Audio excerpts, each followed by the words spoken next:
Bonjour et bienvenue sur cette vidéo un tout petit peu spéciale où nous allons traiter de la prise en charge du patient insuffisant cardiaque à fraction d'éjection ventriculaire gauche altérée.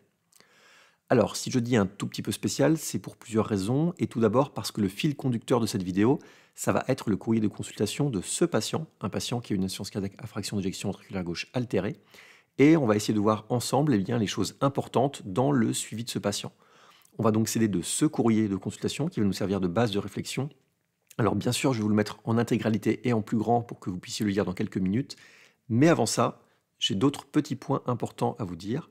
Le premier, c'est que, contrairement à la plupart du contenu de cette chaîne, la majorité du contenu de cette vidéo n'est pas spécialement au programme de l'EDN.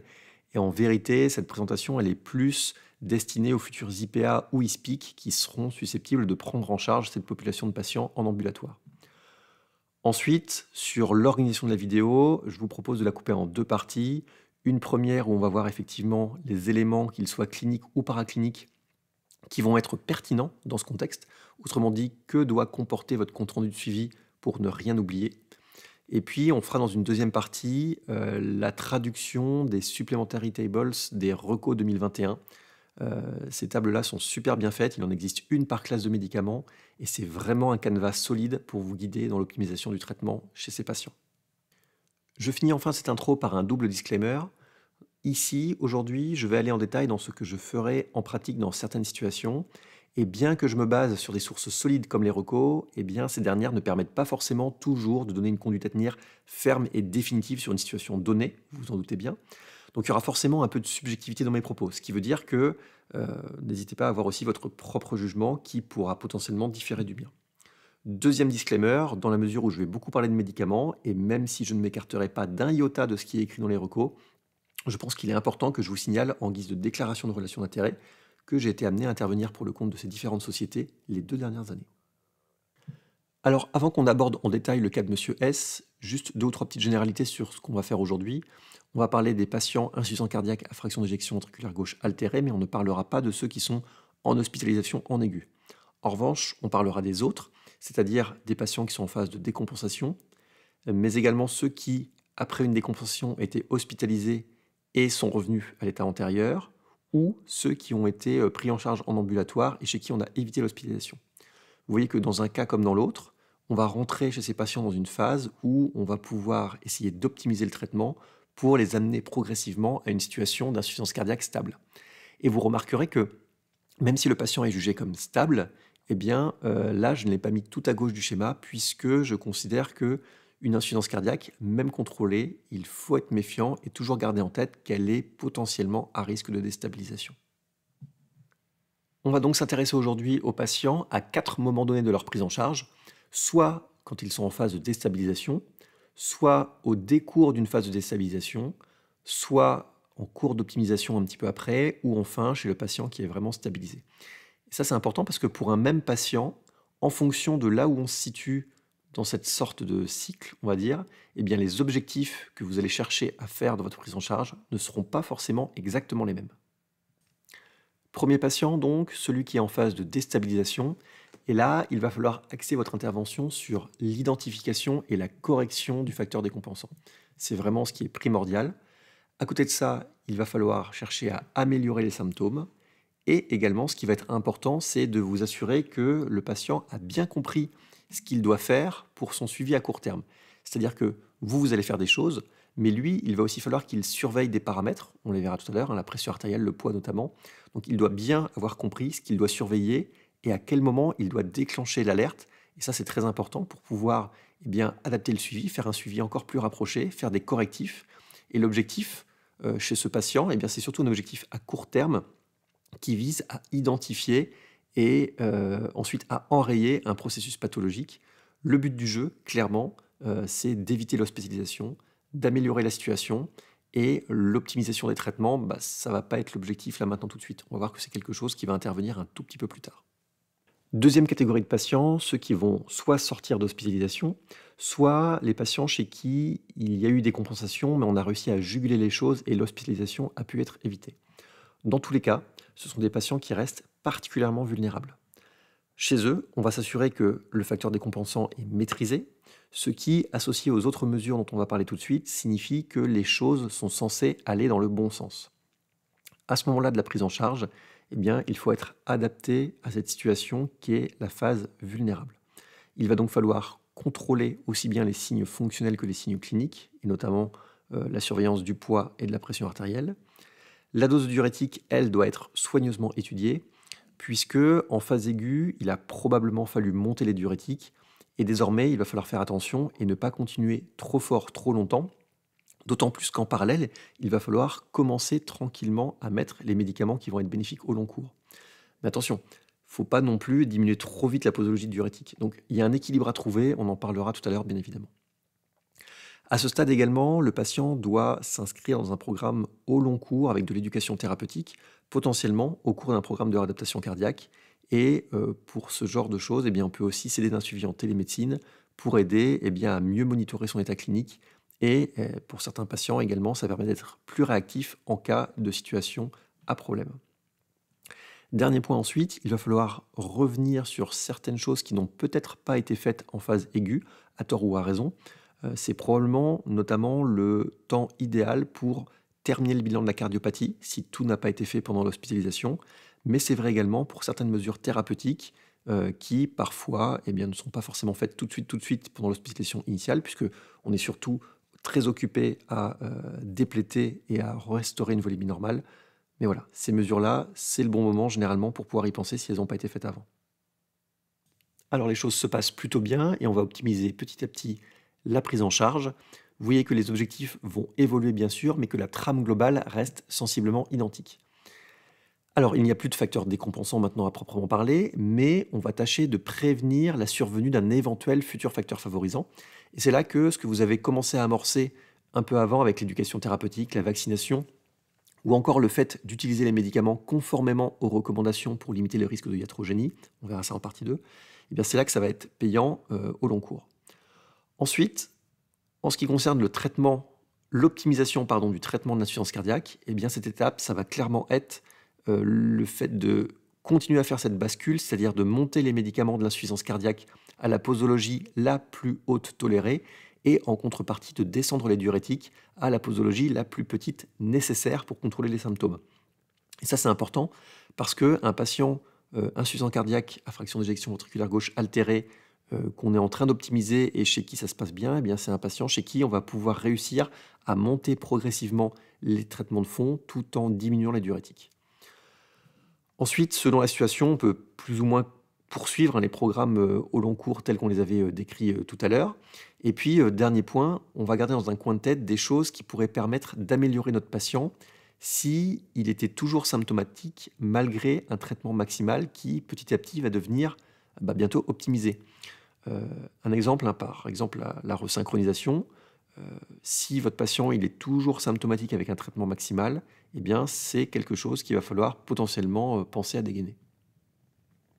Dernier cas de figure, le patient qui est stabilisé avec un traitement médical optimisé, pas de symptômes, posologie diurétique minimale nécessaire, voire idéalement égale à 0.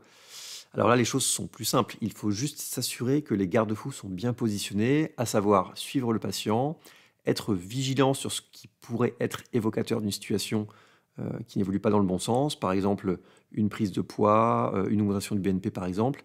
Il faut donc vous assurer que le patient maîtrise bien tous ces signes d'alerte. Il n'est pas question qu'il puisse prendre 10 kg au domicile sans tirer la sonnette d'alarme. Dernier point, il faut rester vigilant parce que chez un patient qu'on suit depuis 2-3 ans et où il ne se passe pas grand-chose, c'est bien, on est content, mais attention à ne pas s'endormir de trop. Il peut y avoir des nouvelles recommandations, il peut y avoir des nouvelles choses à faire et il faut des fois se reposer la question de savoir est-ce que j'ai quelque chose d'optimisable que je peux faire en plus de tout ce qui a déjà été fait. Schématiquement, donc, si on compare les profils de ces patients qui, on l'espère, vont pouvoir s'améliorer au fur et à mesure de la prise en charge, on voit que les objectifs court terme ne sont pas les mêmes et donc que les leviers pour améliorer la situation ne vont pas être les mêmes et donc que votre prise en charge elle-même va devoir évoluer avec le temps et la situation de votre patient. Si je fais un bref résumé, ça veut dire que chez un patient qui n'est pas stable, il va falloir chercher et traiter le facteur décompensant, augmenter les diurétiques, le suivre de manière rapprochée et finalement, eh bien, la place de l'optimisation, c'est quelque chose qui va arriver un tout petit peu plus tard. Une fois les choses stabilisées, c'est là qu'on va pouvoir commencer à faire le shift Et il va vraiment falloir faire attention à la posologie diurétique dans cette phase vulnérable. On va pouvoir tranquillement équilibrer les choses et commencer de l'autre côté à pousser sur les traitements d'insuffisance cardiaque chronique. Alors pour ceux qui ont appris à conduire sur une boîte manuelle, si vous voyez le concept de point de patinage, c'est exactement ça. Ensuite, phase d'optimisation qui vient après. Alors là, les diurétiques sont censés être à une posologie plus faible et donc ils vont moins nous embêter et on va pouvoir récupérer un peu de latitude, notamment sur la fonction rénale. L'objectif va alors être d'avoir tout ce qui est à notre disposition pour pouvoir améliorer les symptômes et le pronostic, notamment en poursuivant l'optimisation du traitement médical et en faisant des choses comme la réadaptation cardiaque. Et puis c'est aussi le bon moment, cette phase d'optimisation, pour se poser la question de thérapeutiques de deuxième intention, comme le défibrillateur, comme la resynchronisation cardiaque, si votre patient est toujours symptomatique sous traitement max. Là encore, on en reparlera tout à l'heure. Et puis, enfin, quand votre patient est stable, eh bien, l'objectif, c'est de l'amener à être asymptomatique sous traitement max. Eh bien, ne vous endormez pas, restez vigilant. Alors maintenant que tout ça c'est dit, je vous propose de revenir sur le courrier de notre patient du jour. Alors je ne vais pas vous en faire la lecture, hein, ce serait super ennuyeux. En revanche, ce que je vous propose, c'est de laisser quelques secondes chaque page du courrier. Si ça vous intéresse, vous pouvez faire pause sur la vidéo pour en prendre connaissance. Et puis si vous vous en fichez, pas de problème, hein, vous pouvez juste skip et passer d'une trentaine de secondes en avant.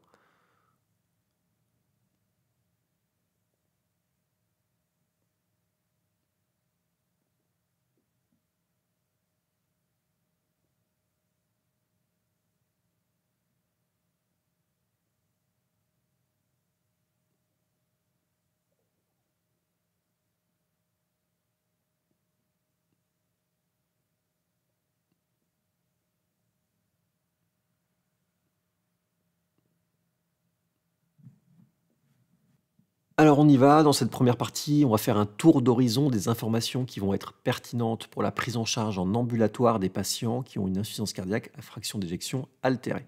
Donc on va commencer avec les éléments d'anamnèse et les antécédents. Et le but du jeu, c'est de faire une sorte de canevas. Et ainsi, si vous essayez de récolter toutes les informations, toutes les petites choses dont je vais vous parler dans les minutes qui viennent, eh bien il est probable que vous vous êtes posé la plupart des questions importantes dans le contexte.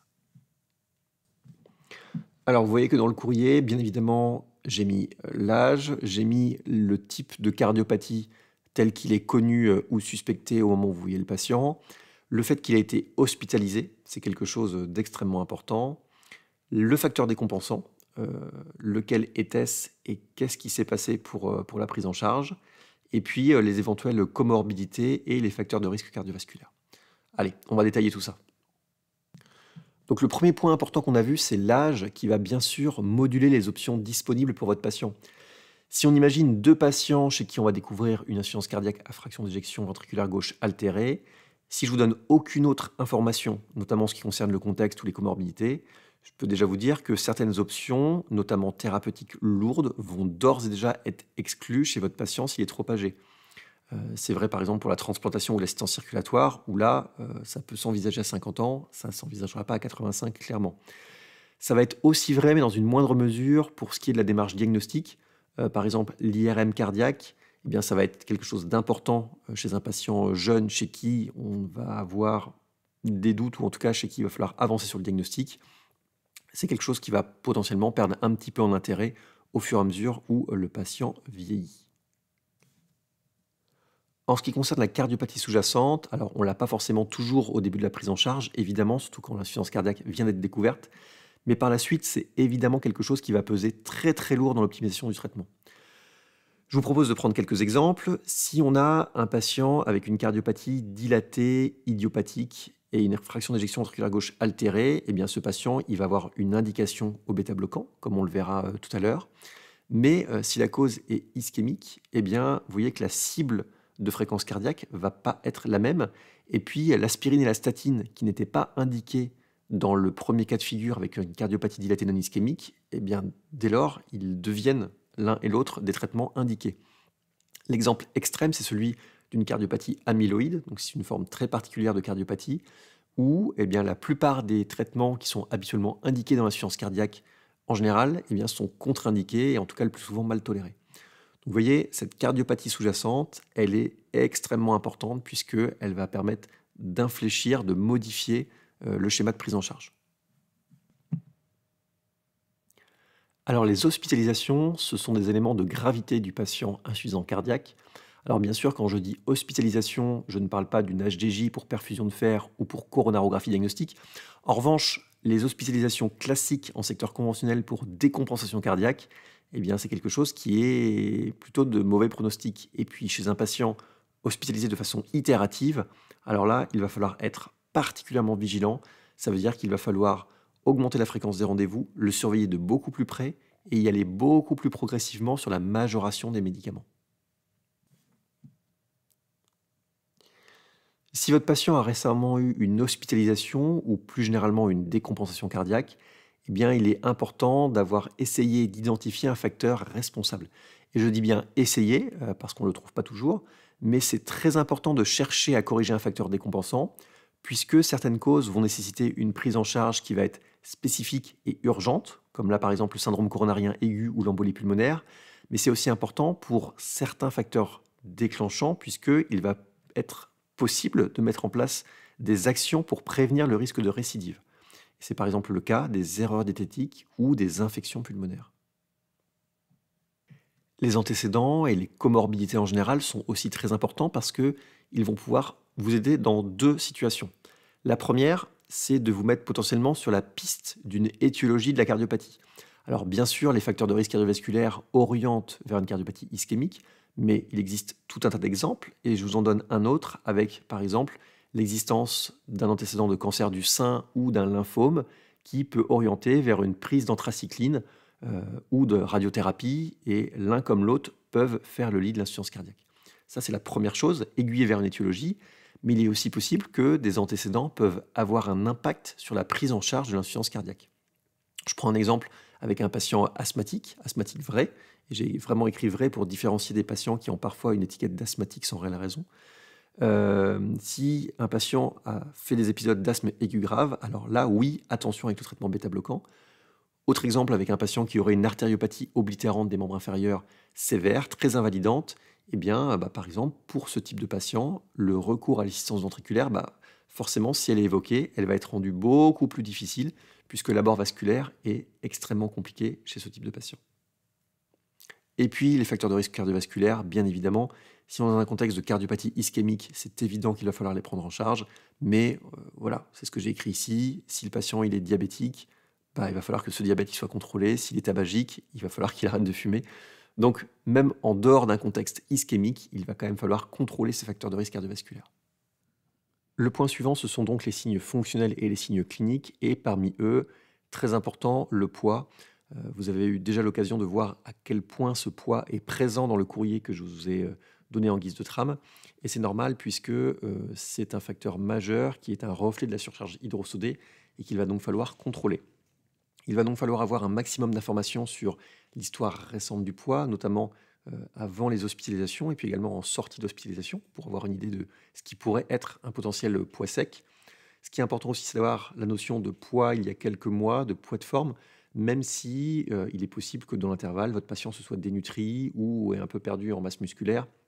Donc voilà, à prendre avec toutes les précautions d'usage, mais l'objectif va vraiment être de définir un poids cible.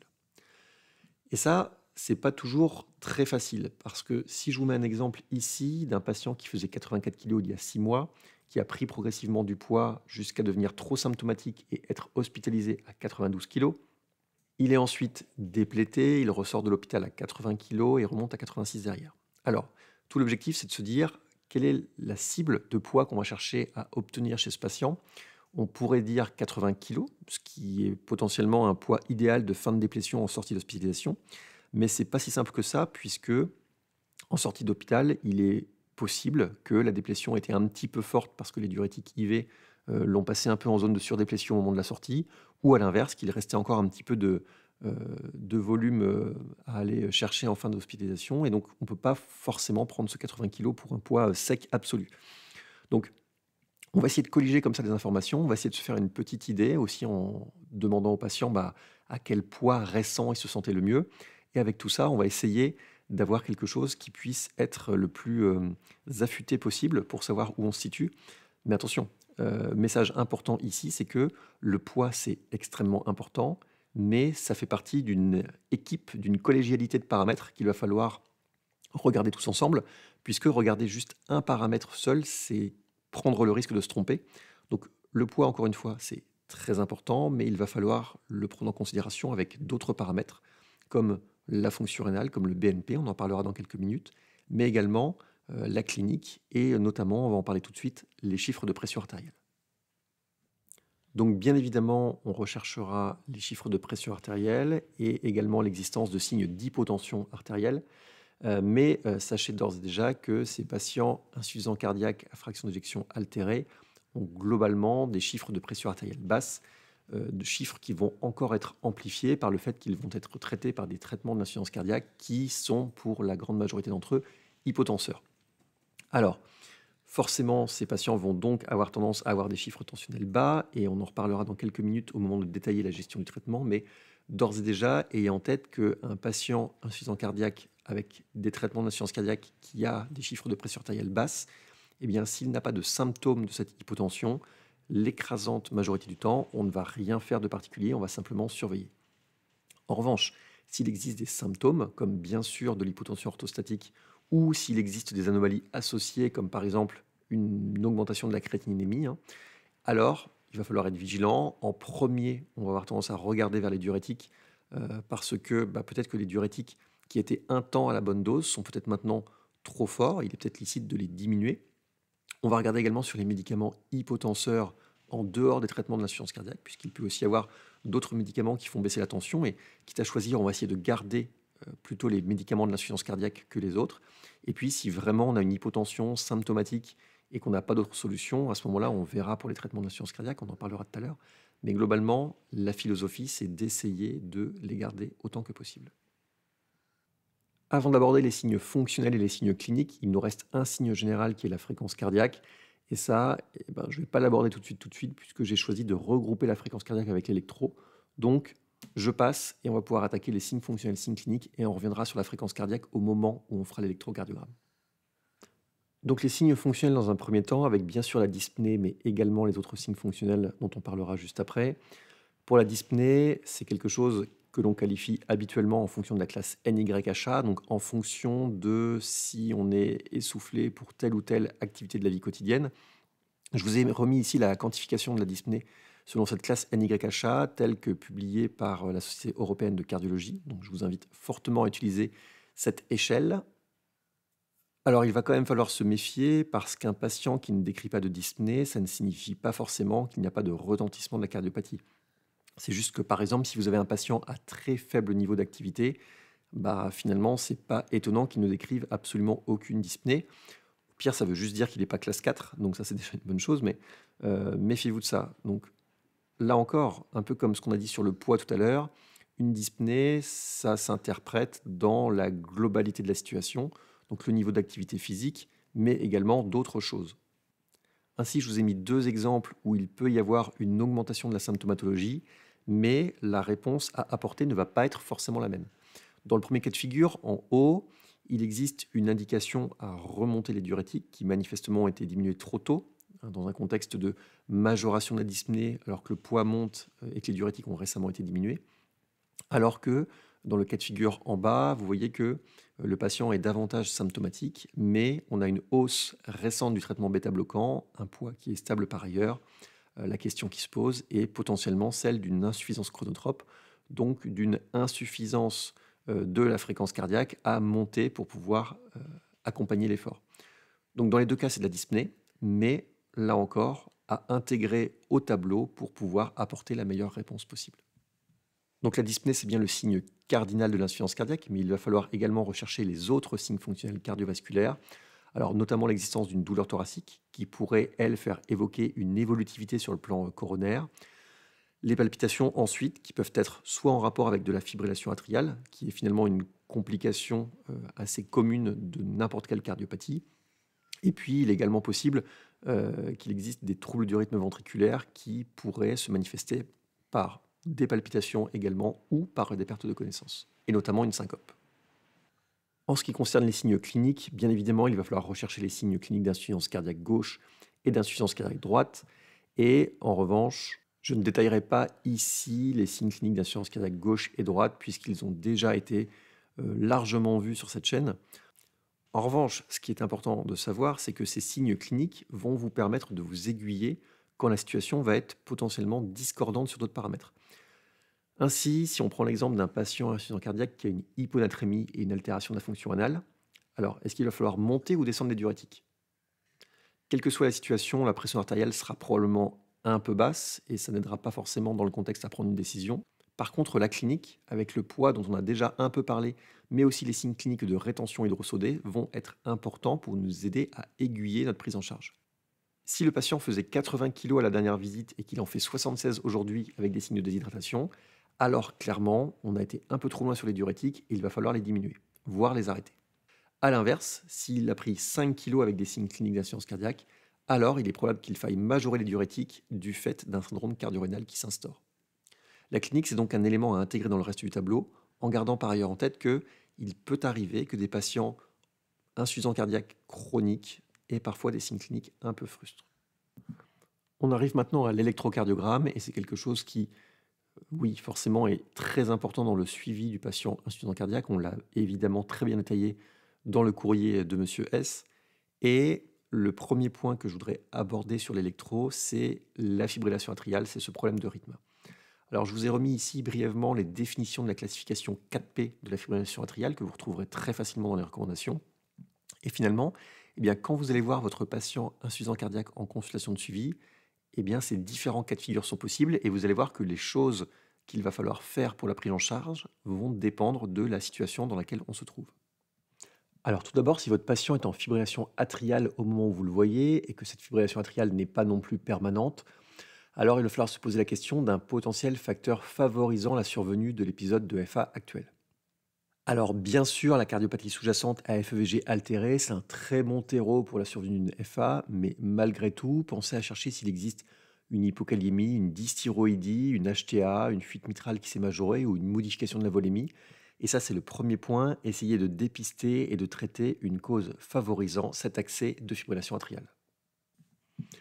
La seconde question à se poser, c'est le fait d'intervenir sur cette FA, que votre patient soit d'ailleurs en FA ou en rythme sinusal au moment où vous le voyez d'ailleurs. Et cette intervention, il faut se poser la question, d'autant plus que les patients sont jeunes et que la FA est symptomatique, bien évidemment. Bien évidemment également, on n'interviendra pas sur une FA permanente par définition.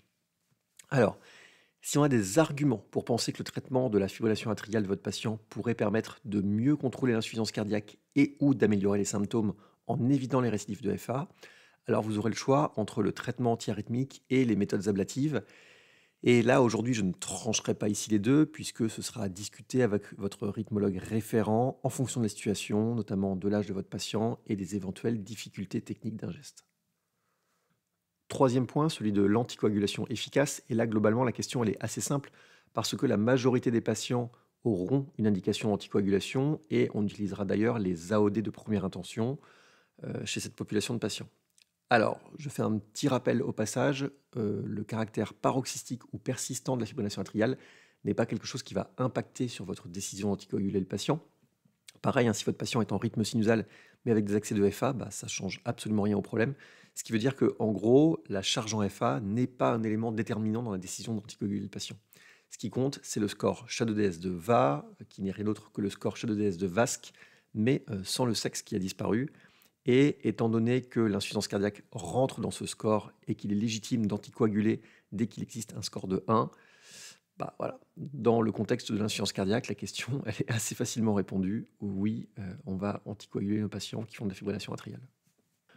Au total, pour ces patients, l'objectif va donc être double. Ça va être de mieux contrôler l'insuffisance cardiaque en elle-même et de mieux contrôler les symptômes également, ce qui souvent va de pair, on est d'accord.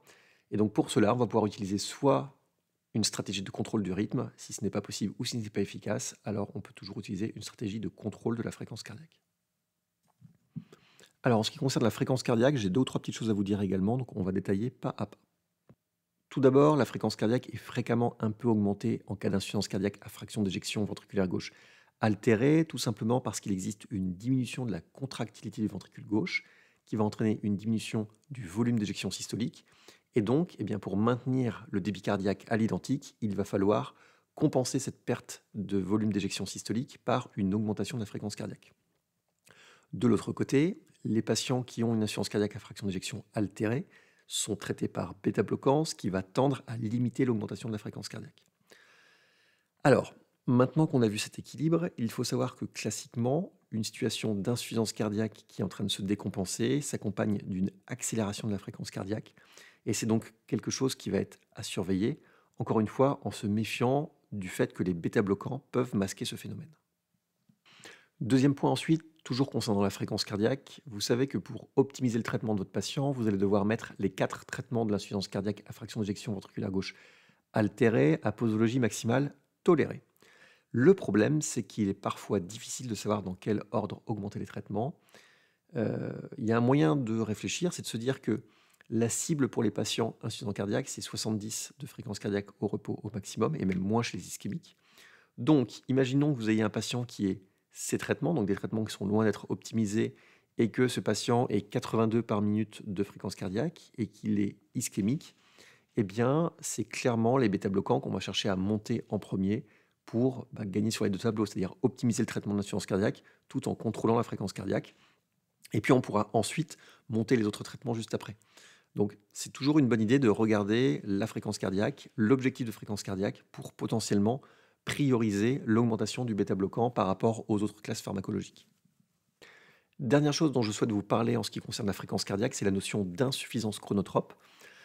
Alors, on en a parlé déjà un tout petit peu tout à l'heure, mais je vais détailler un peu plus maintenant. C'est effectivement quelque chose qui est en rapport avec la fréquence cardiaque, mais paradoxalement que vous ne verrez pas spécialement sur un électrocardiogramme, mais plutôt sur un Holter ECG ou au cours d'une épreuve d'effort. Alors, c'est quoi ce concept? Eh bien, tout simplement, normalement, à l'effort, on est censé avoir la fréquence cardiaque qui augmente pour accompagner l'effort, et notamment pour accompagner l'augmentation nécessaire du débit cardiaque. Vous savez qu'à l'effort, notre débit cardiaque il peut augmenter par 3, par 4, par 5, donc il faut que la fréquence augmente.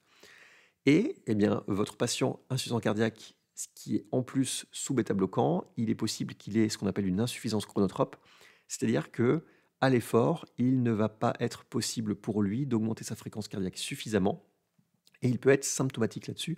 Donc il peut avoir une authentique dyspnée d'effort, alors qui ne va pas forcément être due à des signes congestifs, mais qui va être due au fait que tout simplement, il n'arrive pas à s'accélérer. Donc, si vous avez un doute sur un mécanisme d'insuffisance chronotrope qui est responsable d'une partie de la symptomatologie chez votre patient, eh bien, le Holter ECG, ça permet d'avoir un aperçu de la fréquence cardiaque tout au long de la journée et de potentiellement corréler le fait qu'il soit symptomatique à une difficulté pour la fréquence cardiaque d'augmenter à l'effort. Alors, du coup, l'électrocardiogramme peut nous donner des informations sur le rythme, bien évidemment, sur l'étiologie également.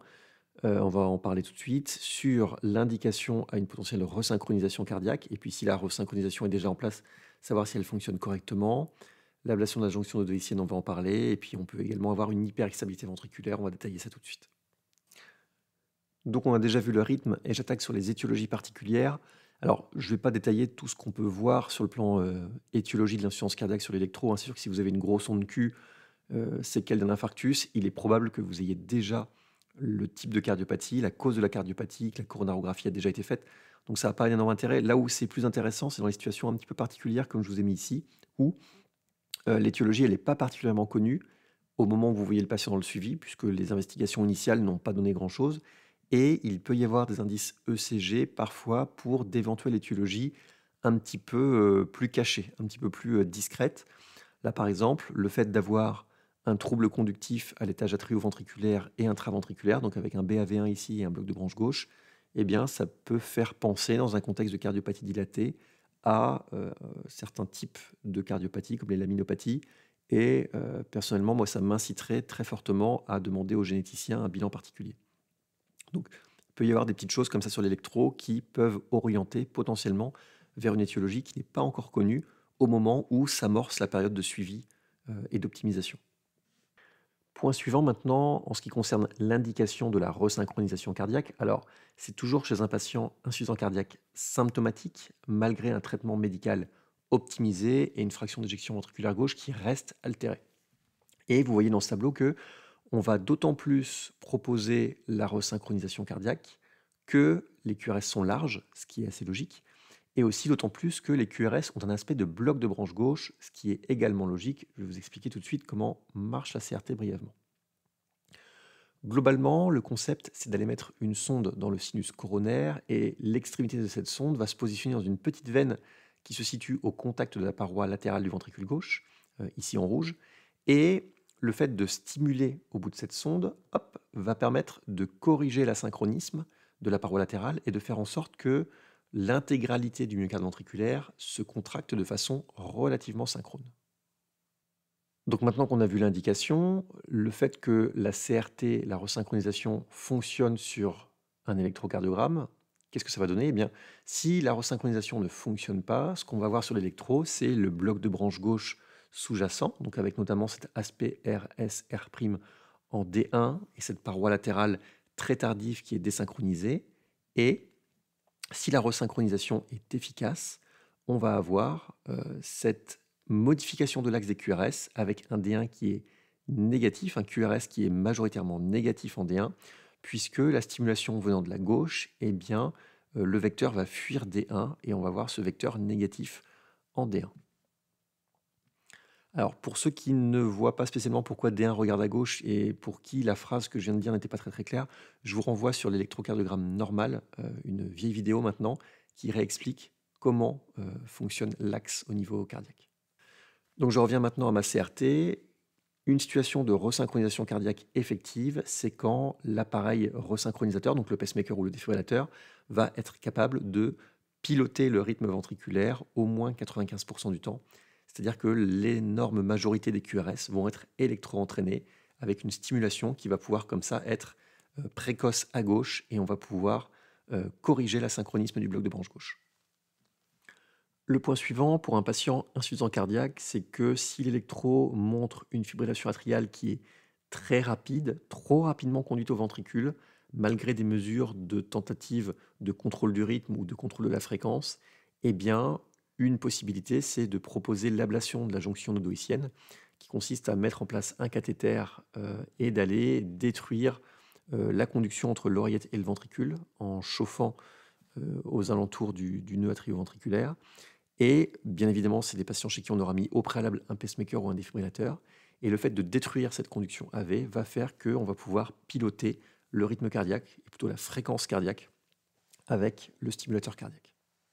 Dernier point enfin sur l'électrocardiogramme du patient insuffisant cardiaque, c'est le fait de pouvoir voir potentiellement une hyperexcitabilité ventriculaire.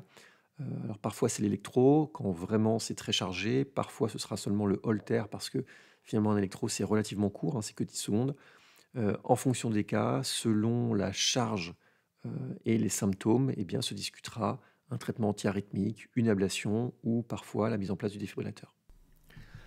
Alors sur le plan biologique, je me suis un petit peu attardé sur le ionogramme sanguin avec la natrémie, la kaliémie, mais également vraiment sur la fonction rénale, on en reparlera dans les grandes lignes tout de suite. Également le dépistage des carences et puis on parlera aussi pas mal des peptides natriurétiques.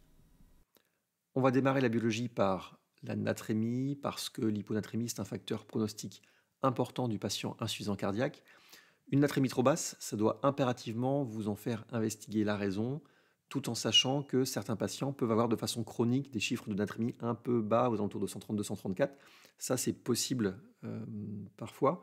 En revanche, si vous avez une hyponatrémie qui apparaît et qui se majore, alors là, il faut absolument chercher d'où ça vient réagir. Et comme on l'a vu tout à l'heure, cette problématique n'a pas de réponse unique chez le patient insuffisant cardiaque. Si on est dans un contexte où il existe une prise de poids et des signes congestifs, alors on est probablement face à un syndrome cardio-rénal et l'hyponatrémie s'explique par une dilution. Il faudra alors monter les diurétiques. A l'inverse, si votre patient présente des signes de déshydratation, alors il va falloir au moins diminuer, voire même suspendre les diurétiques, puisque dans ce cas, l'hyponatrémie est probablement une hyponatrémie de déplétion en rapport avec le traitement diurétique. Ensuite, les troubles de la kaliémie qui sont d'autant plus fréquents que la plupart des traitements qu'on utilise dans le contexte de l'insuffisance cardiaque à fraction d'éjection ventriculaire gauche altérée vont agir sur la kaliémie.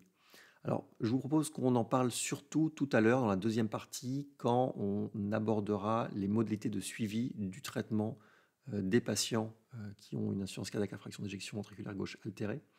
Mais globalement, vous verrez qu'on se méfie de la kaliémie en cas de diurèse importante ou s'il existe une fonction rénale un petit peu limite, quand on utilise nos traitements parce que eux aussi jouent sur la fonction rénale. Un petit tips au passage, quand vous avez une situation d'hypokaliémie et que vous êtes obligé de supplémenter, il est possible qu'il existe une hypomagnésémie associée et il faut savoir que vous n'arriverez à corriger l'hypokaliémie que si vous aurez au préalable corrigé l'hypomagnésémie. Ah, et puis j'en parle maintenant parce que je ne reviendrai pas dessus au moment où on parlera des traitements.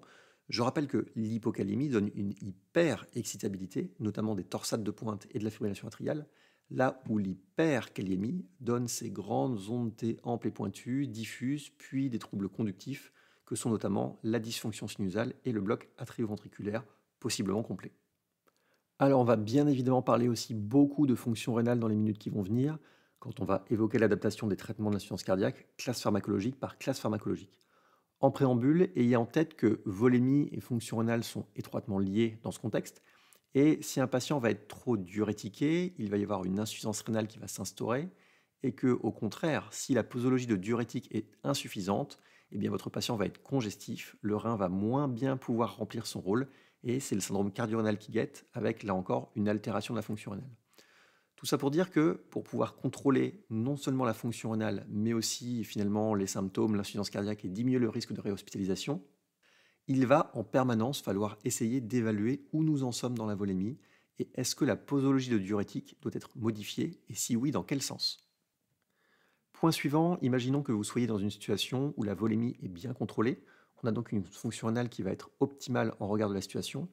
Eh bien, il faut savoir que les traitements que l'on va mettre dans l'insuffisance cardiaque vont être susceptibles de dégrader la fonction rénale et que finalement, IEC, ARA2, antialdostérone et inhibiteurs SGLT2 sont des choses qui vont peser sur la fonction rénale et avec un poids qui va s'accroître au fur et à mesure qu'on va optimiser le traitement en augmentant la posologie de ces médicaments.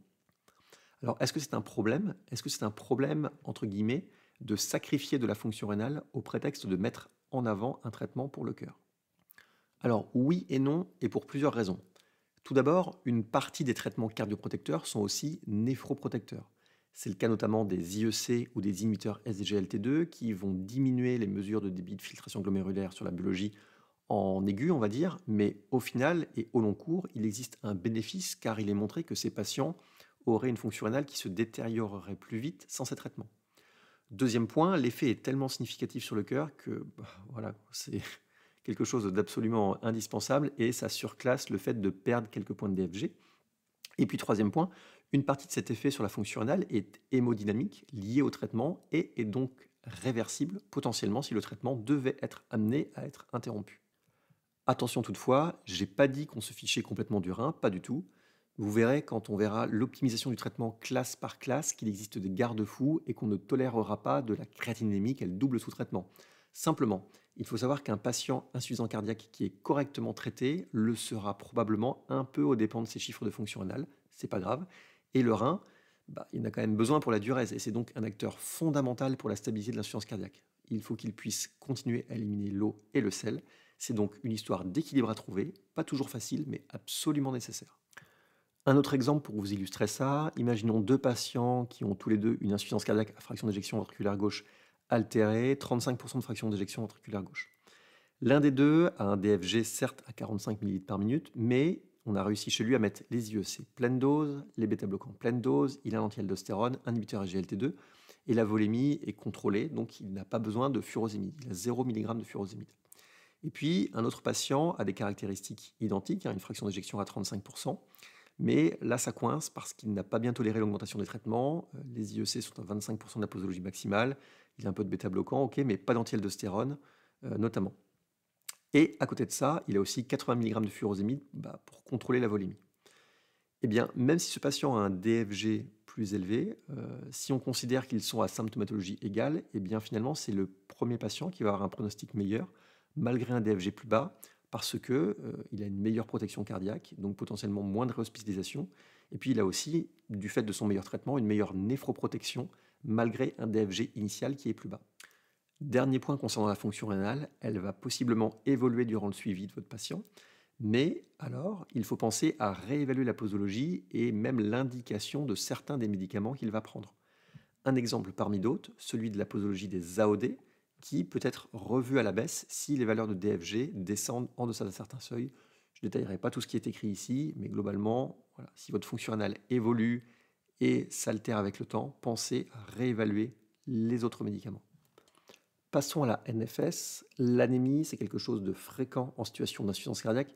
Elle est le plus souvent multifactorielle, notamment l'inflammation, la mauvaise absorption et donc les carences potentielles, l'insuffisance rénale et puis les traitements anticoagulants qui, s'ils ne sont pas directement responsables de l'anémie, vont favoriser des saignements d'autres origines, par exemple digestives sur des lésions X ou Y.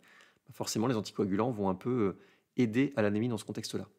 Donc, l'anémie peut majorer les symptômes, donc c'est quelque chose qu'il va falloir dépister, investiguer et traiter. Les investigations vont dépendre de l'existence ou non d'un saignement extériorisé, d'un point d'appel, notamment sur le plan digestif.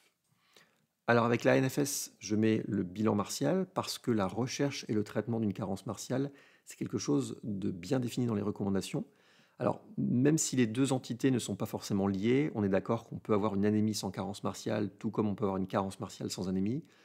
Ce qu'il faut, c'est que rechercher l'anémie, d'accord, mais la carence martiale également. Donc l'anémie, on a vu, ça se recherche sur la NFS, on est d'accord. Pour la carence martiale, c'est sur le dosage de la ferritinémie et le coefficient de saturation de la transférine, qu'on appelle aussi sidérophiline. Une ferritine inférieure à 100 nanogrammes par millilitre définit une carence martiale absolue, alors qu'entre 100 et 300 nanogrammes par millilitre associé à un coefficient de saturation de la sidérophiline inférieur à 20%, alors c'est une carence relative. Dans les deux cas, le traitement va reposer sur l'administration de fer IV, et ceci dans un contexte hospitalier, et ne surtout pas donner de fer en péros, parce que tout d'abord c'est inefficace, en plus c'est souvent mal toléré avec des douleurs abdominales, et puis en plus ça colore les selles en noir, ce qui n'est pas forcément une très bonne idée quand on a potentiellement une anémie associée et que se pose la question de savoir d'où vient l'anémie, notamment est-ce qu'elle vient de la sphère digestive. On arrive à un autre gros morceau maintenant, les peptides natriurétiques, avec deux qui vont être utilisés en pratique courante, le BNP et le NT-proBNP. Alors, il y a plusieurs choses à savoir à leur sujet. Tout d'abord, qu'il n'est pas possible de les comparer entre eux, même s'il existe des formules qui ont été publiées. Globalement, si vous faites BNP, gardez le BNP, et le NT-proBNP, gardez le NT-proBNP, pas de comparaison de l'un envers l'autre. Ensuite, je rappelle que ces peptides natriurétiques sont un moyen indirect d'appréhender les pressions intracardiaques. Plus ces pressions intracardiaques sont élevées, plus les peptides natriurétiques sont élevés. Alors voyons maintenant l'intérêt que peuvent avoir le dosage de ces peptides natriurétiques. Alors c'est surtout s'ils sont élevés parce que c'est quelque chose qui va être pronostique. Globalement, plus c'est élevé, plus le patient est considéré comme un risque d'événement dans le suivi. Cela signifie que si ça monte, c'est qu'il va falloir essayer de trouver pourquoi ça monte, en sachant que, comme tous les paramètres qu'on a déjà un petit peu cités jusqu'à présent, cette valeur de peptide natriurétique doit être intégrée à l'ensemble du tableau clinique et paraclinique. L'autre point, c'est que vous verrez souvent des histoires de seuils dans la littérature et dans les recos. Alors, c'est des seuils qui sont soit définis pour le diagnostic en aigu, par exemple pour un patient qui se présente aux urgences, ou en chronique, pour un patient dyspnéique, pour un argument en faveur d'insuffisance cardiaque. Mais là, attention, on est dans un troisième cas de figure, celui du suivi d'un patient déjà connu comme insuffisant cardiaque. Donc on est d'accord que les notions de seuil n'existent pas vraiment et que c'est l'évolution dans le temps de ces biomarqueurs pour votre patient donné qui va être intéressant pour lui. Bien sûr, ces biomarqueurs ne sont pas parfaits, il existe notamment des faux positifs. Si on prend le NT-proBNP, il va tendre à monter assez facilement avec l'âge, avec l'insuffisance rénale et avec l'existence d'une fibrillation atriale. Mais il existe également des faux négatifs. Le tissu adipeux joue un rôle dans le métabolisme de ces peptides natriurétiques. Et bien chez les patients obèses, le BNP va être métabolisé plus vite, donc éliminé plus vite, et peut être anormalement bas, voire même normal, alors même qu'il existe une authentique situation d'insuffisance cardiaque. Attention, méfiez-vous donc. Dernière chose à avoir en tête, les patients traités par sacubitril/valsartan et donc par Entresto doivent être suivis par le NT-proBNP et non pas le BNP. Alors, je m'excuse pour ceux d'entre vous qui sont sur téléphone, j'espère que c'est lisible. Pour les autres, c'est probablement un petit peu mieux. Je vous ai mis ici une partie des mécanismes hormonaux mis en jeu dans l'insuffisance cardiaque. Et au centre, ici, vous avez ce qu'on appelle la néprilésine. C'est une endopeptidase importante parce qu'elle va dégrader tout un tas de peptides, dont le BNP. Remarquez que le NT-proBNP est un produit du clivage du pro-BNP et que ce dernier n'est donc pas concerné par l'action de la néprilésine. Et donc, si on met de l'Entresto, donc du sacubitril, cette néprilésine va être bloquée. Et la conséquence, c'est que, en utilisant ce médicament, le taux de BNP va augmenter, de par le mécanisme du médicament, ce qui rend le BNP complètement faussé. Et c'est la raison pour laquelle il ne faut pas l'utiliser dans ce contexte. Donc utilisez uniquement le NT-proBNP car il n'est pas concerné par ce processus d'accumulation. Quelques autres examens biologiques pourront être faits dans le suivi, c'est notamment vrai pour la TSH chez un patient qui a eu ou qui a encore de l'amiodarone du fait de la toxicité de ce médicament sur la thyroïde.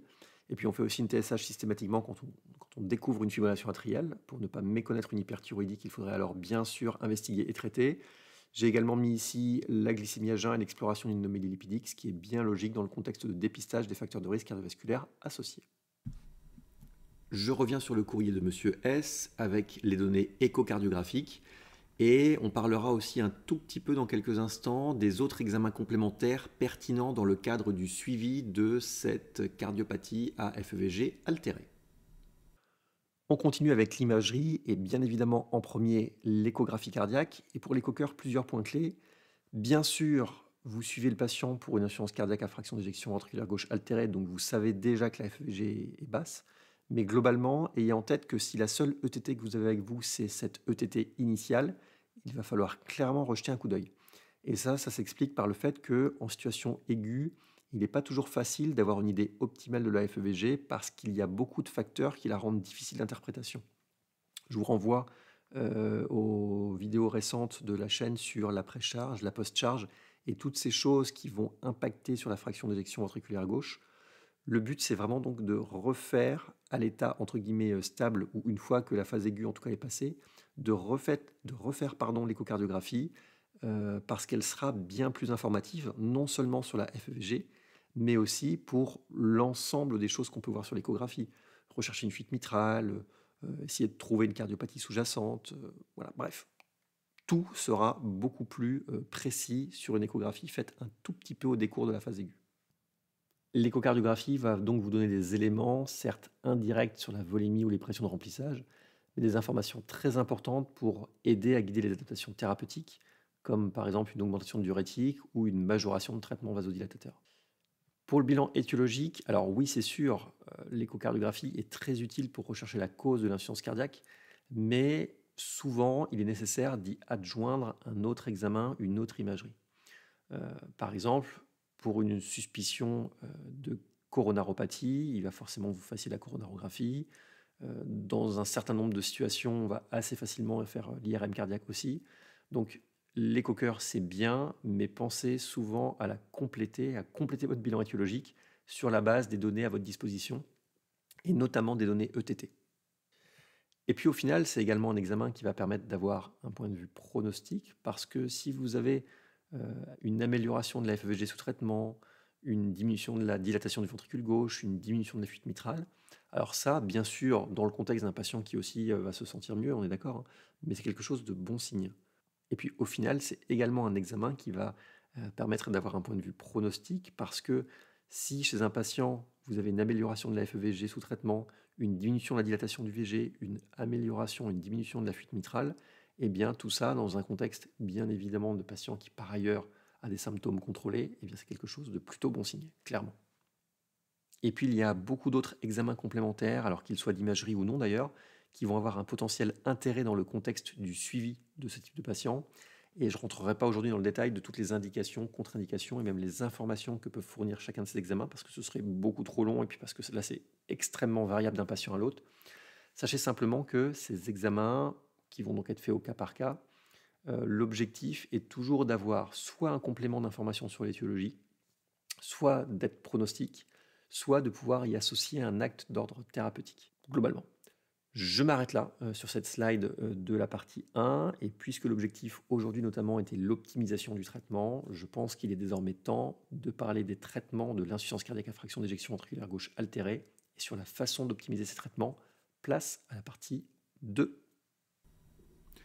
En ce qui concerne le traitement de Monsieur S, il a donc le même traitement qu'en sortie d'hospitalisation actuellement, avec notamment ramipril et bisoprolol, qui est donc un bêta-bloquant de l'insuffisance cardiaque à petite posologie, une glyphlosine et 60 mg de furosémide.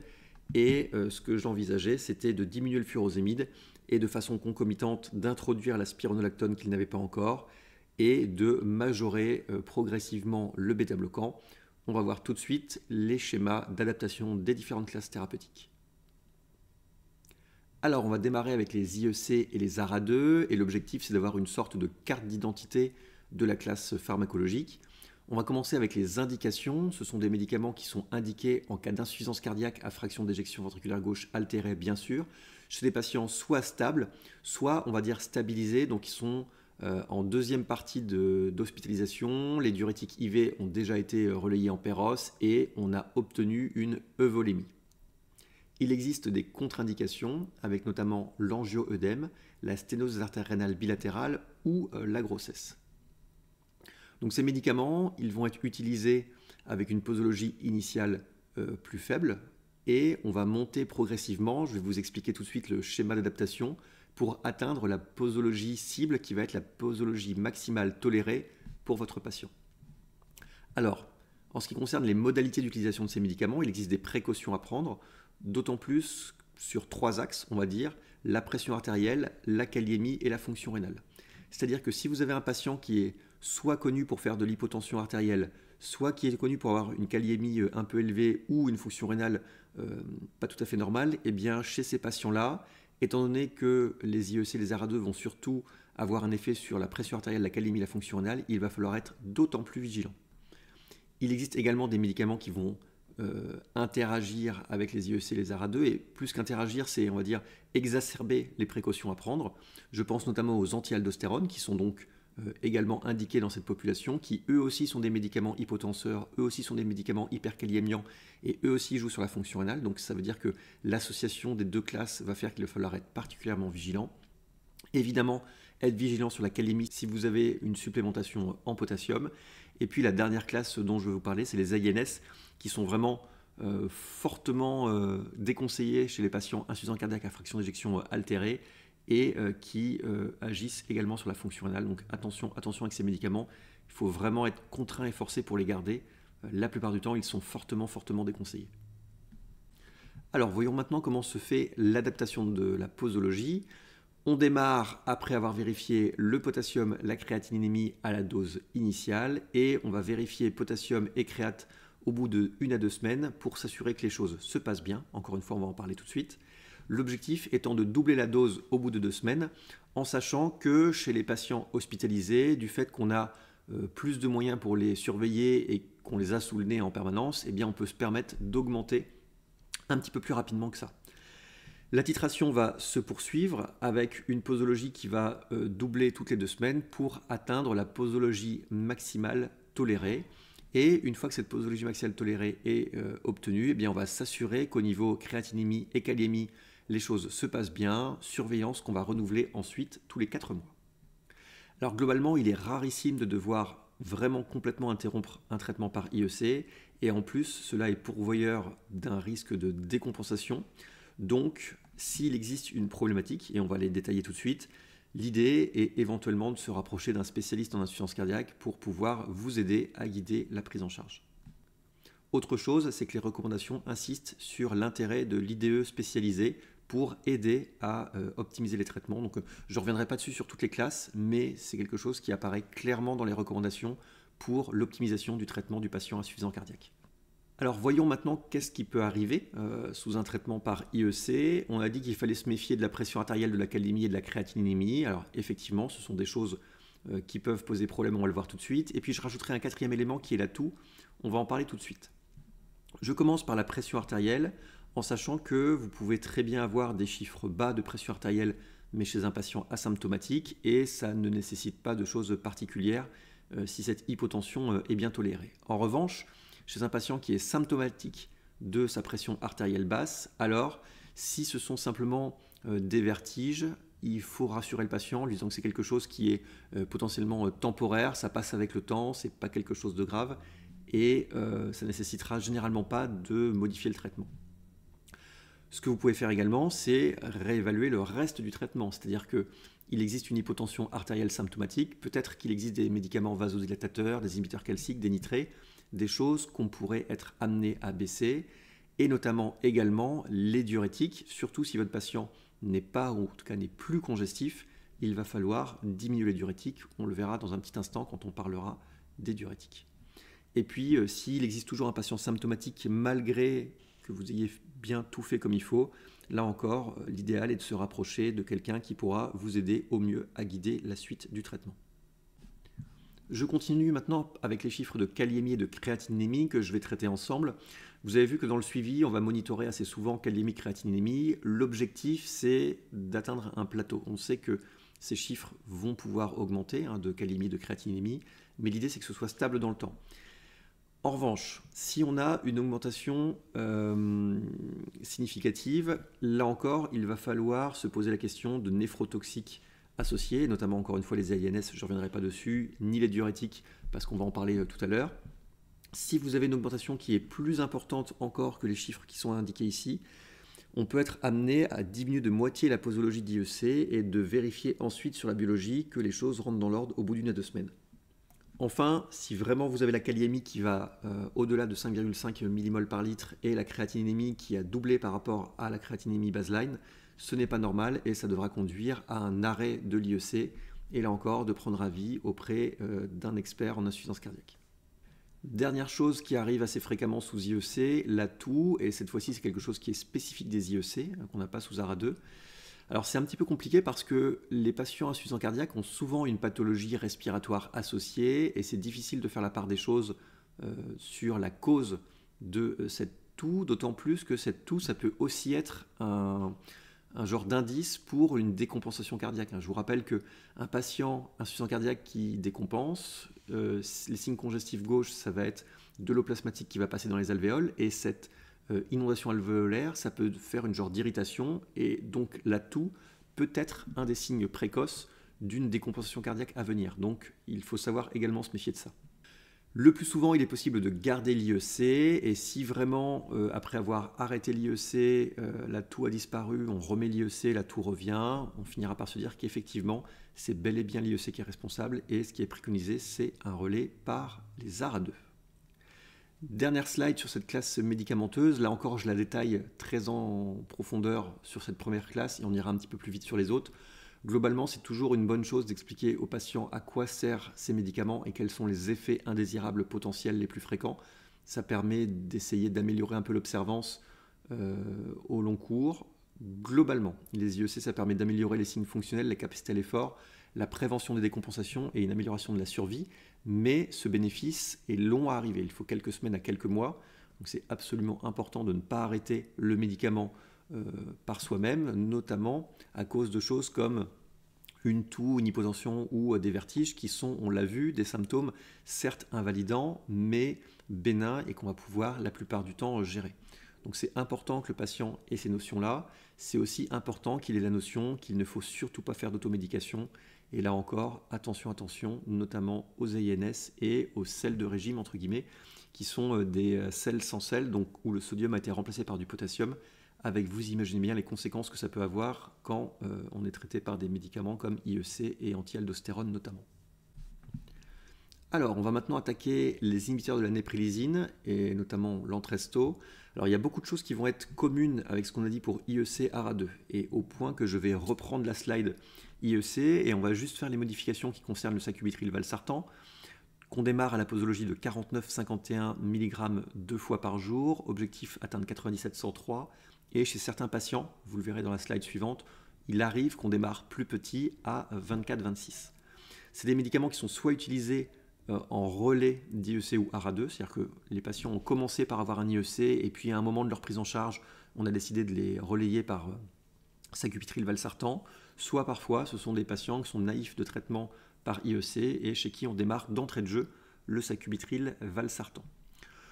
Aux contre-indications, je rajoute la fonction rénale altérée avec un DFG inférieur à 30 ml par minute et l'allaitement. Et je rajoute une quatrième contre-indication, c'est l'hypotension artérielle symptomatique ou vraiment très basse parce que le sacubitril/valsartan a un effet, on va dire, sur les chiffres tensionnels un petit peu plus marqué encore que les autres inhibiteurs du système rénine-angiotensine-aldostérone et il faut savoir être particulièrement méfiant avec les chiffres tensionnels sous Entresto. Un dernier point très particulier à cette classe thérapeutique, c'est qu'il faut un washout de 36 heures avec les IEC. C'est-à-dire que quand vous passez un patient d'un IEC, par exemple, vers du sacubitril/valsartan, il faut impérativement 36 heures entre les deux comprimés Pareil dans l'autre sens, si un patient sous sacubitril/valsartan est remis sous IEC, il faut absolument atteindre 36 heures entre le dernier comprimé d'une classe thérapeutique et le premier comprimé de la deuxième. Ça, c'est extrêmement important pour limiter le risque d'angio-œdème. Pour ce qui est du schéma d'adaptation de dose, vous voyez qu'on est sur quelque chose qui est relativement similaire aux IEC. Je vous ai mis en haut à gauche les patients chez qui on démarre à plus petite posologie. C'est finalement les patients chez qui on craint d'avoir plus facilement des problématiques avec soit la pression artérielle, soit la fonction rénale.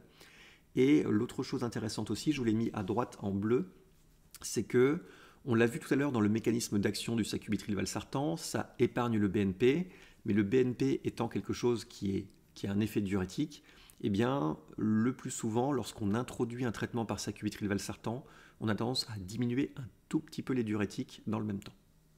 Très brièvement, si on regarde maintenant la façon de gérer les effets indésirables, vous voyez qu'il n'y a pas de différence significative avec les IEC ou les ARA2. Juste, encore une fois, l'effet hypotenseur du sacubitril/valsartan est peut-être, en pratique, on a l'impression un peu plus prononcé quand même que sous IEC. Pour ce qui est de la fonction rénale et de la kaliémie, là encore, le monitorage a pour but de s'assurer qu'on atteigne un plateau.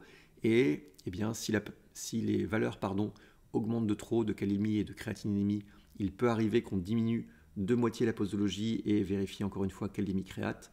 Et puis encore une fois, si jamais on est sur des valeurs qui augmentent de manière trop importante, il arrive qu'on soit obligé d'interrompre le traitement. Mais là encore, faites-le sous couvert d'un avis spécialisé. En ce qui concerne les bénéfices attendus et les effets indésirables à expliquer aux patients, là encore, très similaire aux IEC, encore une fois, peut-être un tout petit peu plus d'hypotension que sous IEC ARA2. Alors, classe pharmacologique suivante, les antagonistes du minéralorécepteur, qu'on appelle aussi anti-aldostérone. Et là encore, je repars d'une trame de slide qui est la même que tout à l'heure, pour vous dire que ces deux molécules, l'éplérénone et la spironolactone, avec une posologie initiale à 25 mg, une cible à 50 mg, donc vous voyez que ça va être quelque chose avec beaucoup moins de paliers forcément pour atteindre notre objectif. Et là encore, on va avoir une possibilité d'avoir des effets sur la pression artérielle, sur la kaliémie, sur la créatinémie. Donc attention. Attention également sur les inhibiteurs du cytochrome 3 à 4, comme certains antiviraux et antifongiques. Pour ce qui est de l'adaptation thérapeutique, la posologie de 25 mg de départ se fera après vérification de la kaliémie, de la créatinémie. Et vous voyez que l'augmentation, certes, il n'y a qu'un seul palier, mais on va être beaucoup plus précautionneux que pour les IEC ou les ARA2, puisque cette fonction rénale, cette kaliémie, on va les surveiller de manière beaucoup plus sériée et aboutir à un doublement de la posologie 4 à 8 semaines plus tard par rapport à l'introduction. Et une fois que cette posologie maximale, qu'on espère être de 50 mg, est atteinte, vous voyez qu'on continue de monitorer régulièrement kaliémie, créatinémie plusieurs fois par an pour s'assurer que les choses soient stables. Parce que là aussi, le but du jeu, c'est d'atteindre un plateau sur les chiffres de fonction rénale et de kaliémie. Si la kaliémie notamment est trop élevée, entre 5,5 et 6, on va diminuer de moitié les anti-aldostérones et on va arrêter si jamais on est au-dessus de 6, parce que là on commence vraiment à avoir des chiffres de kaliémie qui font peur, et là encore demander un avis spécialisé. Pour la fonction rénale, un peu le même principe, si il existe une légère augmentation des chiffres de créatinémie, on tolère, comme on a déjà parlé dans le reste du topo, et puis si l'augmentation est trop importante, on peut être amené à diminuer la posologie, voire à arrêter complètement. Là encore, évidemment, on traque et on arrête les néphrotoxiques qui ne sont pas strictement indispensables, les ANS et les diurétiques s'il n'existe pas de signe congestif. C'est exactement comme pour les IEC tout à l'heure, je me répète. En ce qui concerne les effets indésirables potentiels et bénéfices attendus, là encore, on est très proche des autres médicaments agissant sur le système rénine-angiotensine-aldostérone. Des petites choses quand même en particulier, c'est la possibilité d'une gynécomastie, donc prévenir les hommes que c'est une possibilité et que ça peut arriver avec cette classe pharmacologique. Et puis ce que je vous ai mis en bas, c'est-à-dire qu'en cas de diarrhée, vomissement, fièvre intense, bref, des situations qui peuvent mettre votre patient en hypovolémie, ou en tout cas en hypovolémie relative, eh bien, s'il existe un risque de déshydratation, il va falloir faire attention avec ces médicaments pour ne pas risquer l'insuffisance rénale aiguë notamment. Alors, attaquons désormais les bêta-bloquants. En ce qui concerne l'indication, là encore, toujours pareil, des patients soit stables, soit qui sont en train d'être stabilisés après retour en euvolémie. Les contre-indications, ça va être les troubles conductifs de haut grade, l'ischémie aiguë de membre et l'existence d'une allergie. Alors l'asthme, je vous l'ai mis en grisé parce que c'est une contre-indication relative. On va être extrêmement méfiant chez un patient asthmatique. Alors évidemment, si c'est un patient asthmatique qui a été plusieurs fois en réanimation, là non, clairement on va pas chercher les ennuis. Mais l'asthme en soi, s'il est équilibré chez un patient suivi, c'est pas une contre-indication absolue de chez absolu. En revanche, la BPCO, elle, n'est pas une contre-indication. Les précautions d'emploi, c'est l'existence d'une décompensation cardiaque récente, donc il faut vraiment s'assurer que le patient soit stabilisé. Il est hors de question de démarrer un traitement bêta-bloquant chez un patient qui est encore en phase instable. Et évidemment, il faut se méfier s'il existe une bradycardie, c'est logique. Alors, en ce qui concerne les posologies, je vous ai mis ici, comme d'habitude, la dose initiale quand on introduit le traitement et la posologie cible, en sachant que vous voyez qu'il n'y a que 4 bêta-bloquants, et ça c'est extrêmement important, c'est que quand on dit qu'il faut traiter les patients insuffisants cardiaques avec une fraction d'éjection ventriculaire gauche altérée par bêta-bloquant, c'est un de ceux-là, et uniquement un de ces 4-là, qui sont les bêta-bloquants, entre guillemets, de l'insuffisance cardiaque. N'allez surtout pas mettre un autre bêta-bloquant, ça pourrait très mal se passer. Donc uniquement ces bêta-bloquants chez un patient stabilisé avec un début à petite dose et une augmentation progressive qui se fait selon un schéma ressemblant à celui-ci. Donc une augmentation toutes les 2 semaines jusqu'à la posologie maximale tolérée, sous surveillance bien évidemment de la fréquence cardiaque, de la pression artérielle, du poids et des signes congestifs, pour s'assurer que les choses évoluent dans le bon sens. Alors justement, qu'est-ce qui pourrait pas bien se passer? Eh bien, si je reprends la slide précédente, on a vu que attention en cas de décompensation cardiaque récente ou de bradycardie. Alors justement, ce qui peut se passer sous bêta-bloquant, c'est une augmentation de la dyspnée, de la fatigue, des œdèmes ou une augmentation du poids. Et la question à se poser, c'est est-ce qu'il existe des signes congestifs? Et à ce moment-là, peut-être que les bêta-bloquants ont été mis un peu vite et il va falloir rétrograder et monter les diurétiques pour pouvoir finir la phase, on va dire, d'assèchement. Le terme n'est pas joli, mais c'est vraiment ça le principe, pour arriver à l'euvolémie.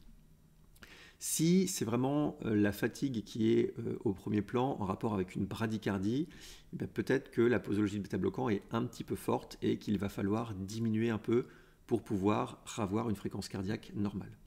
Et d'ailleurs, à propos de fréquence cardiaque normale, si jamais votre patient est franchement bradycarde sous traitement bêta-bloquant dans ce contexte-là, alors si cette bradycardie excessive est responsable de signes d'insuffisance cardiaque, ou en tout cas est associée à des signes d'insuffisance cardiaque, c'est que manifestement cette bradycardie n'est pas bien tolérée et il va falloir diminuer le bêta-bloquant. Et puis si franchement il y a une décompensation, là non, c'est pas possible, il va falloir interrompre le traitement bêta-bloquant et probablement repartir sur un cycle de majoration des diurétiques pour pouvoir le réoptimiser, rééquilibrer la volémie et éventuellement on verra après ce qui se passe. Enfin, s'il existe une bradycardie significative, si votre patient a un traitement qui est connu comme étant potentiellement bradycardisant associé, il est plus logique de commencer par arrêter ce médicament-là pour pouvoir privilégier la poursuite du bêta-bloquant. Dernier point sur les bradycardies importantes, c'est que avoir une bradycardie, c'est bien, que ce soit avec le Dynamap ou le POU, mais assurez-vous juste quand même, par principe, que cette bradycardie excessive ne soit pas en rapport avec un BAV de haut grade sur l'électrocardiogramme, bien évidemment. Troisième chose, c'est l'hypotension qui peut potentiellement être présente sous bêta-bloquant parce que c'est avant tout un traitement antihypertenseur. Et là encore, la philosophie est toujours à peu près la même. Si votre patient n'est pas symptomatique de ces chiffres de pression artérielle bas, et dans ce cas-là, il n'y a souvent pas grand-chose à faire. S'il existe des symptômes, là encore, on va plutôt chercher à attaquer un autre traitement hypotenseur en premier pour essayer de privilégier le maintien des bêta-bloquants et des médicaments du système rénine-angiotensine-aldostérone qui y sont associés. Et dernier point, voilà, encore une fois, comme d'habitude, s'il n'y a pas de signes congestifs, je vais y arriver, il va falloir diminuer les diurétiques pour essayer de les avoir à la dose minimale nécessaire pour contrôler les symptômes. On va y revenir dans quelques instants. En ce qui concerne les effets indésirables et les bénéfices attendus, là encore, on est sur un médicament qui a un bénéfice au long cours. Là encore, il faut prévenir le patient des potentiels effets indésirables. Alors, je n'ai pas mis la dysfonction érectile, mais j'aurais dû, parce qu'il faut, la mettre ici aussi. Très important de ne pas arrêter spontanément les bêta-bloquants et de surveiller le poids, notamment pendant les phases d'optimisation, pour être certain que tout se passe bien. Alors, on continue avec les inhibiteurs SGLT2 qui vont avoir l'indication chez les patients insuffisants cardiaques ayant une fraction d'éjection ventriculaire gauche inférieure à 40%, là aussi, que les patients soient diabétiques ou non. Alors, c'est rigolo parce que ça a beau être un médicament qui a été initialement développé chez les patients diabétiques, enfin en tout cas pour les patients diabétiques, finalement, le bénéfice est tel qu'il est également présent chez les patients non diabétiques. Donc le statut diabétique ne joue pas sur l'indication du traitement par inhibiteur SGLT2. Et en parenthèse, sachez aussi que ce traitement est lui aussi validé dans les situations d'insuffisance cardiaque à fraction d'éjection modérément altérée, voire préservée, supérieure à 50%. En ce qui concerne les contre-indications, alors pour le DFG, selon le médicament que vous allez utiliser, il faut que le DFG soit supérieur à 20 ou 25 ml par minute. L'hypotension artérielle symptomatique est un problème évidemment, et puis grossesse, allaitement, allergie comme d'habitude. Dans les précautions d'utilisation, alors le diabète de type 1, parce qu'il existe un risque majoré d'acidocétose. Il existe également la possibilité de mycose génito-urinaire, puisque le mécanisme d'action du médicament va viser à faire uriner du sucre, et cette glycosurie va être potentiellement pourvoyeuse de mycose génito-urinaire. Et puis il existe également des interactions médicamenteuses, mais qui sont surtout en rapport avec l'association avec d'autres traitements du diabète chez les patients diabétiques de type 2. En termes d'effets indésirables, on a donc la possibilité d'une déshydratation, d'une hypotension artérielle, de mycose génito-urinaire et d'une hypoglycémie, d'autant plus chez les patients diabétiques de type 2 qui ont d'autres médicaments contre le diabète. Et puis, vous trouverez aussi parfois écrit les gangrènes de Fournier. C'est ce qu'on voyait beaucoup au début de l'utilisation du médicament dans la littérature, mais finalement, ce n'est pas quelque chose aussi fréquent que ça, et ça a disparu même des recommandations 2021. Le médicament est initialement démarré à 10 mg, et c'est également la dose cible, donc autant vous dire qu'en termes de schéma d'adaptation, c'est quelque chose de très très facile à faire.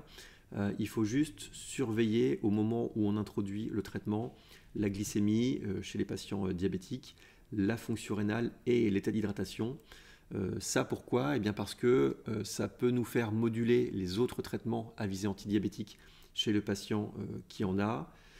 La fonction rénale, il faut savoir qu'il y a très fréquemment ce qu'on appelle un petit dip sur la fonction rénale, c'est-à-dire que juste après l'introduction des médicaments inhibiteurs SGLT2, votre fonction rénale va s'altérer un tout petit peu, vous allez prendre quelques points de créate, la clairance va diminuer de quelques points, c'est quelque chose de parfaitement normal qui est attendu, qui va récupérer si jamais le traitement est arrêté à un moment X ou Y.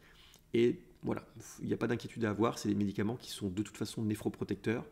Donc ne vous inquiétez pas, si vous voyez le chiffre de fonction rénale bouger un tout petit peu après un inhibiteur SGLT2, c'est quelque chose d'absolument normal.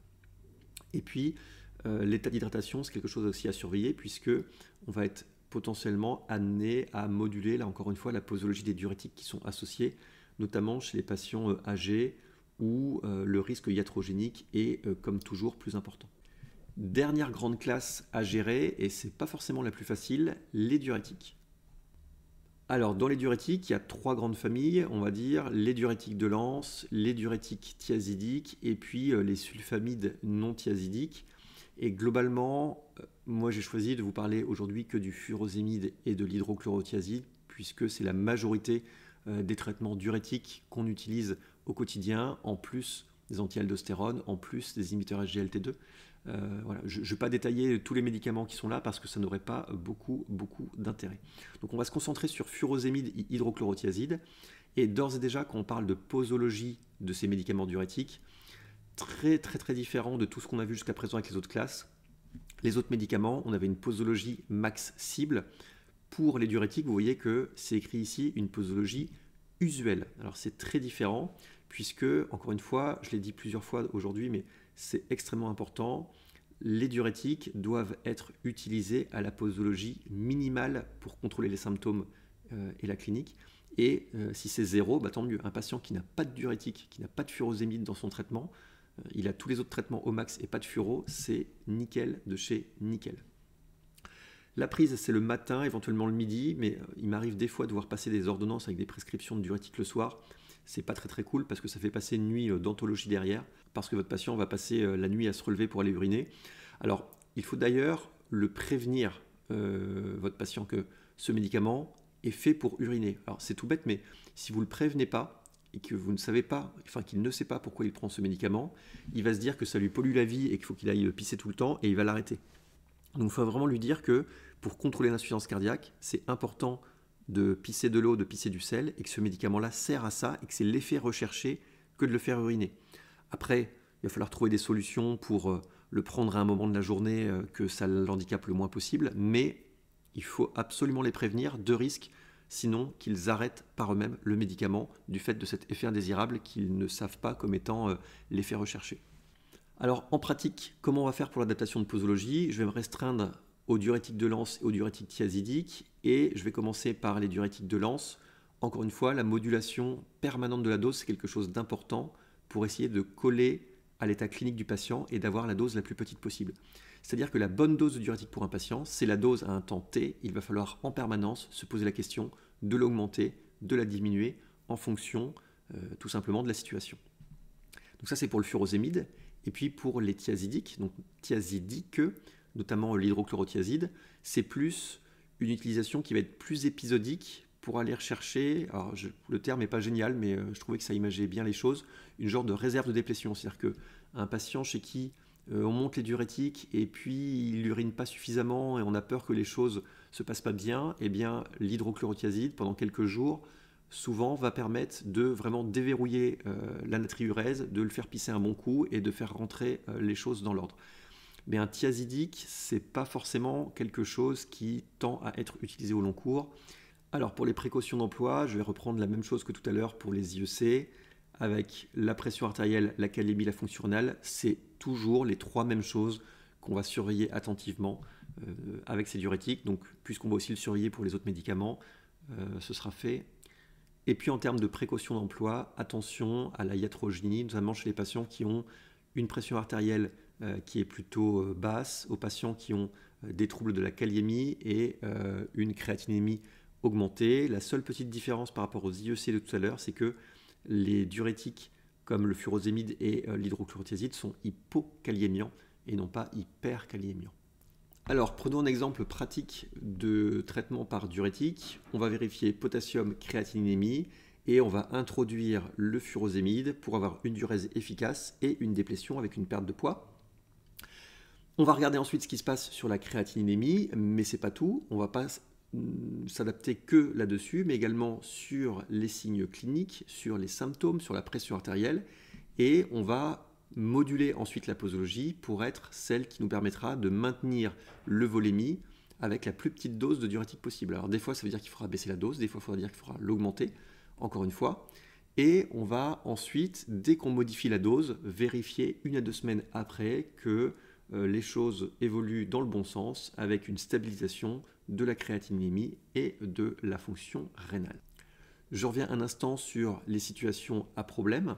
Comment on va gérer ça? Alors, je commence par les anomalies, en tout cas les problématiques de pression artérielle, et vous allez voir que la philosophie est différente, puisque s'il existe une hypotension artérielle, on va avoir tendance à assez facilement diminuer les diurétiques, que cette hypotension artérielle soit symptomatique ou non, dès lors qu'il n'existe pas de signes fonctionnels ou de signes cliniques en faveur d'une insuffisance cardiaque décompensée. Et on va par ailleurs voir s'il n'existe pas d'autres traitements anti-hypertenseurs, en tout cas des traitements hypotenseurs qu'on pourrait diminuer. Alors bien évidemment, votre patient il va aussi avoir IEC, bêta-bloquant, anti-aldostérone, etc. Le but du jeu, c'est pas du tout de descendre cela. Vous voyez donc que la philosophie est très différente de tous les autres médicaments qu'on a vus jusqu'à présent. Pour les autres classes thérapeutiques, on essayait de maintenir les médicaments à la posologie identique, sauf si vraiment l'hypotension artérielle était symptomatique et qu'on n'avait pas d'autre solution. Pour les diurétiques, c'est l'inverse. Pour les diurétiques, on part sur le principe qu'un patient qui a une pression artérielle basse, on va diminuer les diurétiques, sauf s'il existe des signes congestifs, auquel cas on ne peut pas le faire. Donc la philosophie est vraiment complètement en miroir de ce qu'on a vu pour les autres médicaments. Alors bien évidemment, j'ai parlé ici des situations d'hypotension artérielle, mais un patient avec une pression artérielle normale, mais qui n'a pas de signe clinique, c'est pareil. Un patient qui n'a pas de signe clinique d'insuffisance cardiaque, on doit diminuer les diurétiques, même si sa pression artérielle est normale. Point suivant, c'est sur la gestion de la kaliémie. Donc, ces médicaments par thiazidique ou diurétique de Lens sont hypokaliémiants. Il va donc falloir essayer d'épargner le potassium, le magnésium. Et pour ça, eh bien, l'association avec les autres médicaments qu'on utilise, notamment les IEC, les ARA2, j'aurais pu mettre aussi les anti-aldostérone, j'aurais dû mettre les anti-aldostérone, bah c'est bien puisqu'on a des médicaments qui vont être plutôt hypokaliémiants et des médicaments plutôt hyperkaliémiants qui vont tendre à se compenser. Donc si sous diurétique vous avez une hypokaliémie, bah, vous pouvez supplémenter en potassium, supplémenter en magnésium, on l'avait déjà vu tout à l'heure, cette histoire d'hypomagnésémie à corriger de manière contemporaine à l'hypokaliémie. Mais si vous avez aussi la possibilité de le faire et qu'il vous reste un palier et que les conditions sont remplies, bah, un bon moyen aussi de limiter l'hypokaliémie, c'est de majorer le traitement par IEC. Pendant qu'on est dans l'ionogramme sanguin, juste un tout petit retour sur l'hyponatrémie, on en a déjà parlé tout à l'heure, mais rappelez-vous que si cette hyponatrémie sous diurétique est associée à une déshydratation, il est probable que vous soyez allé un peu trop loin dans la déplétion et il va falloir diminuer les diurétiques. Et puis s'il existe une hyponatrémie contemporaine de signes congestifs, alors il est probable que ce soit une hyponatrémie de dilution et il va falloir alors restreindre les apports hydriques et majorer les diurétiques. Enfin, dernier point sur la fonction rénale, s'il existe une majoration des chiffres de fonction rénale sous diurétique, évidemment il faut se poser la question de savoir s'il existe d'autres agents néphrotoxiques, s'il existe aussi une obstruction avec un globe urinaire. Et à partir de là, il y a deux possibilités. Soit vous êtes dans une situation où votre patient est plutôt déshydraté cliniquement, vous le trouvez plutôt en hypovolémie, soit il est au contraire inflaté et on a une situation de résistance aux diurétiques. Donc si votre patient est déshydraté dans le premier cas de figure, il va falloir arrêter les médicaments comme les anti-aldostérone, les thiazidiques, diminuer les diurétiques, voire les IEC. Et dans le cas d'une résistance aux diurétiques, il va falloir déjà s'assurer que ces diurétiques sont bel et bien pris, vérifier quels sont les apports en sel, et puis aller plus fort sur les diurétiques en rajoutant soit un anti-aldostérone s'il ne l'a pas déjà, soit un thiazidique pour aller chercher cette réserve de diurèse, de natriurèse dont je vous ai parlé, monter les diurétiques, et puis quand des fois on n'a pas d'autre solution, c'est de passer en intraveineux, par exemple dans un contexte hospitalier. En ce qui concerne les bénéfices attendus des diurétiques, c'est surtout un effet sur les signes fonctionnels, et là je vous ai mis que c'est un médicament avec un effet rapide, c'est-à-dire que globalement, ça complète très bien les autres médicaments. Les autres médicaments dont je vous ai parlé tout à l'heure, c'est des médicaments qui améliorent la survie, qui diminuent le risque de réhospitalisation, mais c'est des médicaments qui agissent au long cours, il faut plusieurs semaines, plusieurs mois de traitement pour que ce soit efficace. Les diurétiques, finalement, c'est un peu en miroir. C'est des médicaments qui sont très actifs sur les symptômes. La déplétion, ça va être quelque chose qui va apporter un bénéfice rapidement. Mais le bénéfice sur la survie, sur les réhospitalisations, ce n'est pas quelque chose qui est décrit avec les diurétiques. Là encore, prévenir des effets indésirables, pas d'automédication, et si on est encore une fois dans une situation de canicule, fièvre, vomissement, etc., il va falloir diminuer la posologie de diurétique. Dernier point enfin, alors il ne faut pas le faire chez tous les patients, on ne peut pas le faire chez tous les patients, la plupart du temps ce sont les praticiens qui vont moduler les doses de traitement. En tout cas pour les traitements d'insuffisance cardiaque c'est clair et net. En revanche pour la dose de diurétique, chez certains patients très bien éduqués, qui ont eu de l'éducation thérapeutique et qui vont être capables de le faire, il est possible de leur laisser la main pour moduler la dose de diurétique en fonction de leurs symptômes, de leur poids. Voilà, là encore, c'est écrit dans les recommandations, on peut le faire, mais on ne le fera pas forcément chez tout le monde. Voilà, j'en ai terminé là pour cette vidéo beaucoup plus longue que d'habitude. Je ne sais pas si je me relancerai dans un truc aussi long la fois prochaine sur l'optimisation du traitement du patient insuffisant cardiaque à fraction d'éjection altérée. J'espère que ça a permis de poser les grandes lignes sur la façon de gérer ce genre de patient au long cours. Je vous remercie et je vous dis à bientôt, clairement pour une vidéo plus courte. A plus.